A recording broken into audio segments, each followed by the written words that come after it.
उस रात मैं सब्जी के ठेले पर सो गया था। शरीर इतना थक चुका था कि पता ही नहीं चला कब नींद आ गई। लेकिन जब सुबह मेरी आंख खुली तो मैंने देखा कि मेरे आसपास बहुत बड़ी भीड़ खड़ी थी।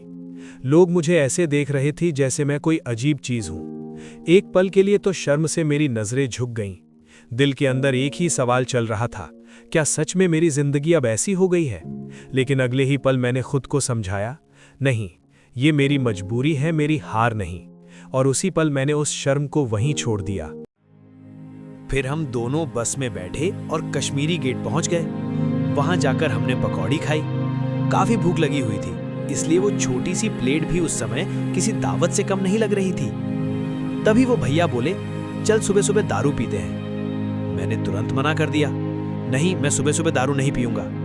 लेकिन वो खुद जाकर दारू ले आए और वहीं बैठकर पीने लगे। उसी बीच मुझे याद आया कि मैं कई दिनों से नहाया भी नहीं था। मैंने उनसे पूछा, भैया नहाने कहाँ चलेंगे? उन्होंने कहा, 1-2 दिन में चलेंगे। मैं हैरान होकर बोला, नहाने के लिए 1-2 दिन क्यों?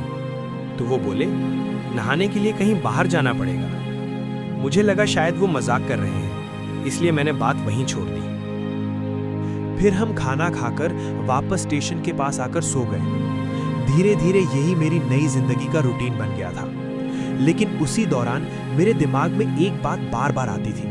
मैं सोचता था, जो लोग रोज सड़क पर सोते हैं, जिनके सिर के ऊपर छत भी नहीं होती, वो अपनी जिंदगी कैसे जीते होंगे? हम जैसे लोग तो बहुत किस्मत वाले हैं, जिनके पास रहने को घर है और खाने को खाना मिल जाता है। लेकिन उन्हीं चीजों को मैंने अपने ईगो और सपनों के चक्कर में छोड़ दिया था। लेकिन उस स्ट्रगल ने मुझे 2 सबसे बड़े सबक सिखाए। पहला, पैसे की असली कीमत क्या होती है, और दूसरा, खाने की कीमत क्या होती है। मैं सोचता था, मैं तो घर पर बस इतना कह देता था, पापा मेरे लिए ये ले आओ। लेकिन मैंने कभी नहीं सोचा कि पापा वो पैसे कैसे कमाते होंगे। जिंदगी कभी कभी सारे सबक एक साथ सिखा देती है।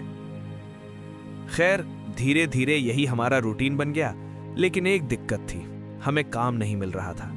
हमारे पास थोड़े पैसे थे, इसलिए किसी तरह खाना पीना चल रहा था। ऐसे ही 2 दिन निकल गए। तीसरे दिन मैंने फिर कहा, यार अब तो नहाना है।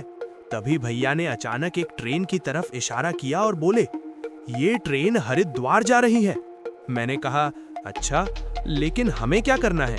वो मुस्कुराए और बोले, हम नहाने हरिद्वार जा रहे हैं। मैं चौंक गया, क्या नहाने हरिद्वार? उन्होंने कहा, हाँ। और देखते ही देखते हम दोनों इस ट्रेन में चढ़ गए। लेकिन मुझे बिल्कुल भी अंदाजा नहीं था कि हरिद्वार में मेरे साथ क्या होने वाला था। आगे क्या हुआ, ये जानने के लिए नेक्स्ट एपिसोड जरूर देखना।